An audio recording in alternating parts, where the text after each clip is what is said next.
18वीं शताब्दी के सबसे महान जाट महाराजा सूरजमल के बारे में आज बातचीत करेंगे।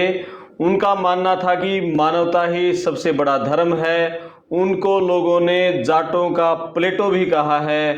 तो जाट महाराजा सूरजमल, यदुवंशी भी उनको कहते हैं। पूरा उनका इतिहास जानने की कोशिश करेंगे, किस तरह से उन्होंने पूरे भारत को एक करने की एक कल्पना की थी और दिल्ली, आगरा, पूरा राजस्थान, पंजाब जो आज का है हरियाणा, यहाँ उनका शासन था। मुगलों को कई बार उन्होंने हराया और अपनी ताकत का परिचय दिया।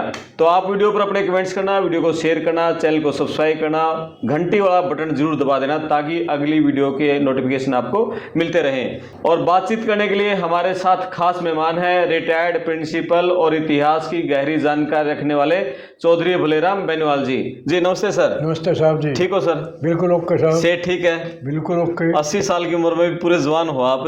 बूढ़े छोरे हम। बूढ़े छोरे हैं। ठीक है, चलो बताओ जाट महाराजा सूरजमल जी का इतिहास। देखो जी, इनके बारे में ये यदुवंशी भरतपुर सम्राट असली नाम और पद तो है इनका ये जी। 18वीं शताब्दी, इसमें भी कोई दो राय नहीं जी। मैंने जो ग्रंथ पढ़े, जो जाट योद्धा का इतिहास लिखा, जिसमें चारों वेदों समेत मनुस्मृति सब सौदा पढ़ाकर विष्णु पुराण, उनके अंदर भी जिन वंशों का वर्णन आता है, इस वंश में जिसमें वो वंशावलियाँ दी हैं जाट योद्धा के इतिहास में, श्री कृष्ण जी हुए यदु वंश के अंदर। वो यदु जाट सम्राट हुआ, उसकी 48वीं पीढ़ी में श्री कृष्ण महाराज थे।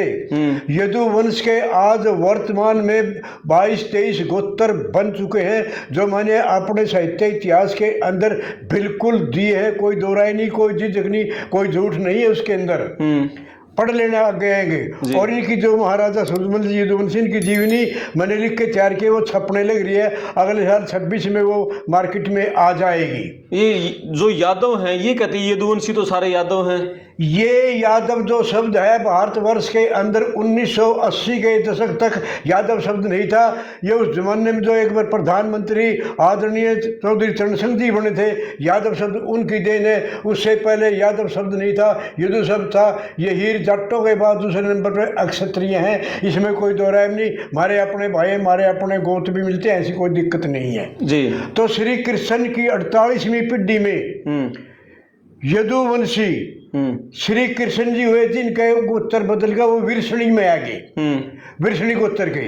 और जो वंशावलियां हैं, पीढ़िया में वंशावलियों में दोस्तों अंतर होता है। पीढ़िया में तो जो भी अच्छा बुरा लांडा खूंडा पैदा है वो लिखा जाता है। वंशावलियों में जो कुछ कर्म योग्य जो कुछ किया है उनके नाम आते हैं। श्री कृष्ण की 90वीं पीढ़ी में भरतपुर सम्राट यदुवंशी महाराजा सूरजमल जी का नाम है। मेरे द्वारा लिखे गए जाट योद्धा के इतिहास में वो पूरे डिटेल में वो नाम आप पढ़ सकते हैं। जबानी तो याद रहते नहीं जी। कोई मैं कंप्यूटर में तो हूँ नहीं, लेकिन लिख दिए सारे ढूंढ ढूंढ के। तो ये कृष्ण की वंशावली में ही सूरजमल हुए हैं। हाँ जी, श्री कृष्ण महाराज की यदुवंशी वो थे। वो यदु की 48वीं पीढ़ी में, ये उसमें वंशावली में, ये श्री कृष्ण की 90वीं वंशावली में सूरजमल जी महाराज हैं। ठीक है। इनके पिता का नाम था चौधरी बदन सिंह। इनके पिताजी का नाम था चौधरी बदन सिंह। और पहले गोकुल है चली, वो लंबी कहानियां, वो यहाँ कहने की जरूरत नहीं, मैं सिर्फ सूरजमल जी पे बोलूंगा। इनके पिताजी के बारे में भी, बदन सिंह के बारे में कहना पड़ेगा। भरतपुर की स्थापना लगभग 1700 ईस्वी में महाराजा बदन सिंह ने की थी। और जब बदन सिंह जी राजा हुए, उन्होंने अपनी राजधानी स्थापित कर ली भरतपुर के अंदर। एक बार वो मथुरा जो क्षेत्र है, जैसे साथी ने कहा भी पूरा यूपी, जिसने कह दिया ना, ब्रज का क्षेत्र जो UP, Punjab, sorry UP, Rajasthan और हरियाणा, दिल्ली बीच में आएगी, इसके क्षेत्र में बसा हुआ है। तो उस समय ये ब्रज का जो क्षेत्र, बदन सिंह के बारे में इसी में आता है। तो वहाँ पर जब वो जा रहे थे, राजा थे, सम्राट थे बदन सिंह जी, वहाँ कामर गांव एक, और वहाँ कामर गांव में बहनी वालों के 12 गांव एक जगह आबाद है, आज भी हैं वो। मैं घूम आया, देख आया, फिर के आया था, मैं 3-4 दिन रहा था वहाँ पर भाइयों में। तो कामर गांव के अंदर एक बार महाराजा बदन सिंह का हाथी की सवारी पर वो अपना आ रहे थे अपने राज्य का निरीक्षण करने के लिए कि जनता में कोई दुख सुख तो नहीं है। तो जब वो कामर गांव के पास पहुंचे आसपास, तो कामर गांव में बैनीवाड़ा का जो गाँव है उसमें महाराम सिंह नाम का एक बैनीवाड़ था जिसकी 500-600 बीघे जमीन थी उस जमाने में। तो उसकी लड़की जिसका नाम था देवकी, वो भी अपनी सहेलियों के साथ, कुछ बहुएं भी होंगी पड़ोस अड़ोस की, पानी लेने गई हुई थी, कुओं से पानी लाते थे उस जमाने में। तो जो आगे राजा के हलकारी थे, आगे सेवादार करने लगे, छोरियो एक साइड मेरे पास से, जो तुमने पता नहीं राजा की सवारी आ रही है। तो वो लड़की थी जो देवकी, महाराम सिंह चौधरी बैनीवाड़ की, वो कहने लगी फिर राजा ने कौन दिखता कि हम पानी लिए आने लग रहे हैं, अपना सिर प्राण को कर लेगा, प्राण को काट लेगा, जरूरी करना, चाहे रुक जाएगा, हम निकल लेगा, जब निकल जाएगा। तो ये बातें बदन सिंह जियों ने सुन ली। उनका अगर ऐसी लड़की के साथ मेरी शादी हो जाए तो इससे जो पुत्र उत्पन्न होगा वो कैसा बलशाली और कैसा विद्वान होगा। पानीपत की तीसरी लड़ाई हुई 1761 में, उसमें भी महाराजा सूरजमल का बड़ा योगदान था वहाँ। हाँ जी। जैसे अब्दाली ने भारत पर हमला किया तो उस समय मराठों के भी कुछ पतंगे लगे थे। मराठा कोई जाति नहीं है, मराठवाड़ा एक क्षेत्र है महाराष्ट्र में, और वो सारे ही मराठवाड़ा बसने कर मराठे कहलाए। छत्रपति शिवाजी जिनके पुरखे कभी बल्लभीपुर गुजरात में आबाद थे, जब इस्लाम के हमले हुए वो वहाँ से चलकर पंचायती रिकॉर्ड लेकर कुछ तो यूपी में चले गए, बालन जितने थे, और शिवाजी के परिवार महाराष्ट्र में चले गए। तो उनका भी जो सर्व शिवाजी का वंश का पुत्र साहू जी को भी नशैड़ी पतैड़ी बनाकर लतों में डालकर जिसके इनके पेशवा कहे थे ना, पेशवे वाम धर्मी थे, इन्होंने उसका विनाश किया। उसी वाम धर्मी ने बाहू ने जब यहाँ उसका मुकाबला करने के लिए इधर दिल्ली कूच किया तो रास्ते में भरतपुर के अंदर उनकी बातें हुई सूरजमल से, बोला मेरी बात सुन ले, चाहे तो मेरा साथ दे दे, नहीं रेल बना दूंगा तेरी। बोला तो मेरी क्या रेल बनाऊंगा, तेरे पर क्या नहीं रेल बना रखी मैंने। उसने कहने लगा, बोला मैं यूँ जो दिल्ली के अंदर लाल किला है ना, इसमें साथियों दोस्तों हीरे जवाहरात इसकी छत में लगे हुए थे। बोला पहले तो मैं ये निकलवाऊंगा और फिर आगे कूच करूंगा पानीपत साइड में, पानीपत में उसका पड़ाव है। बोला भाई मैं तेरे को 9 लाख रुपए दे दूंगा, इसकी ये हीरे जवाहरात ना निकलवाया, ये एक अपने समाज की एक धरोहर है, ना छेड़े इसको। ये महाराजा सूरजमल ने कहा, ये शब्द महाराजा सूरजमल ने कहे थे, इसको ना छेड़े, ये भारत की धरोहर है, अपनी सभ्यता संस्कृति की। तो मैंने नहीं, उसने निकलवा दी सारे उस मूर्ख बाहू ने, और वह 6 लाख के बेचे, और मैं अपने परिवार के लिए लेकर आए थे। महाराजा सूरजमल ने कहा कि एक काम करो, ये परिवार तो छोड़ दो, बर्थ पर में हो रहा है, अरे कोई दिक्कत नहीं, अपना घर है, इनका ठिकाना रोटी पानी सब निश्चित हो जाएगा, आप चलांगे उन्हें देख आवांगे। जिसा किसा हमारा है वो तगड़ा बलवान अब्दाली उसे बनाया रेल। बोला अच्छा तो मैंने शिक्षा देगा तो मेरा साथ देगा।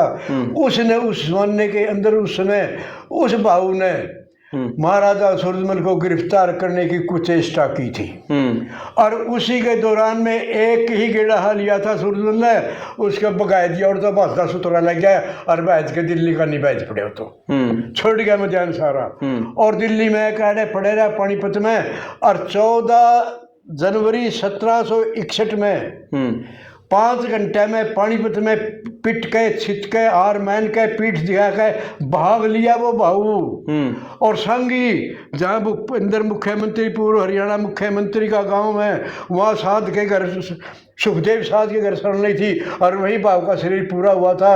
और उस टाइम कहा था उसने बाहू ने, अकबला जय मैं सूरजमल की बात मान लेता था, आज मेरी दुर्गति न होती। तो महाराजा सूरजमल तो वो कुल, वो वंश, वो जाति, वो है कृष्ण का वंशी है। ये था, उन्होंने पूरे भारत को ऐसी स्थिति ऐसी दिखाई। बीच के अंदर वर्तमान 18वीं शताब्दी का भारत का क्या विश्व का ही सबसे बड़ा तगड़ा योद्धा और बलवान यदुवंशी। और सिनसनी गोत्र कैसे पड़ा? गोत्र तो ये यदुवंश के थे। सिनसनी में इनके पूर्वज कवि बसे थे। सिनसनी में बसने के कारण ये सिनसनवार हुए। जैसे राणा प्रताप के सिसोद में बसे, सिसोद ये गोत्र पूर्व का उनका गहलोत था। कभी वक्त की बात और लंबा किस्सा है, वहाँ नहीं जाना चाहूँगा। किसी का पहाड़ में बस गया, पहाड़िया हो गया। सिसोद में बस गया, सिसोदी हो गए। उसमें बस गया, उसमें हो गए। तो ये गोत्र तो था इनका मूल यदुवंश। ये सिनसिनी वार पड़ गया फिर बाद में, सिनसनी बसने के कारण सिनसनवार गोत्र, सिनसिनवार गोत्र बस गया। हाँ जी। ठीक है। और इनके जो बेटे हुए हैं, उन्होंने कितने समय तक कैसे राज किया सूरजमल के बच्चे? वो तो वंशावली काफी समय तक चलती रही। तो देश आजाद हुआ तब तक भी राज था उनका, तो बाद में भी था। ओके। आज तक भी वो तो खानदानी परिवार है, उसमें कोई दिक्कत ही नहीं है। तो मैं वहाँ कहीं बार गया हूँ, रुका भी, उनसे बातचीत हुई, उनके पास खाना भी खाया है। लोहागढ़ का किला था, ये महाराजा सूरजमल ने बनवाया था। कौन सा? लोहागढ़ का किला। लोहागढ़ जिसका नाम पड़ा वो भरतपुर किला ही था। ये उसे का था, उसे का नाम लोहागढ़ है। वो आयरा कोनी टूटा कोनी किसी पे अंग्रेजों पे, इसलिए उसका नाम लोहा। वो रणजीत सिंह उसमें था, रणजीत सिंह के टाइम में ये इसी ने बनवाया था ना? स्थापना तो भरतपुर की करी थी इनके पिताजी ने। हाँ। और अजयगढ़ लोहागढ़ वो बना थी इसने। फिर रणजीत सिंह के टाइम में होया था इसका नाम लोहागढ़। जब वो सारा 8 फिरंगी लोग हो रहे थे लड़ा जाट का तो जी। कर्ण सिंह मांडोपरिया हमारा सेनापति हुआ करता इनका। अच्छा। कर्ण सिंह मांडोपरिया, मांडोपर गांव है वहाँ। ठीक है। वो इनका सूरजमल का सेनापति था। सुना, सूरजमल का सेना इनकी सेना में थे सारे। ठीक है। उसकी में तो हिंदू मुसलमान थोड़ा उनको भी सबक दिया था, लेकिन मस्जिद भी बनवाई इन्होंने अपने टाइम में। भाई मैं किसी धर्म का अपमान नहीं करता, मैं सभी धर्मों को, मैं तो भारत माँ का बेटा हूँ, भारत भूमि के लिए जीऊँगा, भारत भूमि के लिए ही माँ के लिए मरूँगा। ठीक है। चलो, इनकी बहादुरी के कुछ और किस्से यदि आपके पास हो अलग अलग, जैसे इन्होंने 80 युद्ध लड़े बताते हैं, एक भी नहीं आ रहा, कोई बहादुरी के किस्से अलग अलग युद्धों के? देखो जी, ये बहादुरी के किस्से जब सारी कहानी बनी, इतने किले जीते, इतना क्षेत्र जीता, उधर आगरा सारा सौदा इसने कर लिया, तो कोई युद्ध आया ही नहीं। तो ये सारे बहादुरी के किस्से और कसर के रह गई। बिल्कुल। और इससे ज्यादा नहीं जी कह रहा है दोस्त, मैं कभी गा नहीं। बिल्कुल। चलो, बहुत बढ़िया। इतिहास का गाड़ा मैंने। फिर भी कोई प्रश्न कर दे आपको होगा भाई जिस जोग का मैं हूँगा, हाँ, तो आप क्या हाजिर हूँ। चलो, बहुत बढ़िया। आप सभी दर्शकों से निवेदन, अपने कमेंट्स करके आप भी बताना, और कोई सवाल बाकी रह गए हैं तो वो भी लिखना। मैं आपका दोस्त करमपाल, धन्यवाद। धन्यवाद सर। धन्यवाद साहब। Thank you. नमस्ते। नमस्ते सर।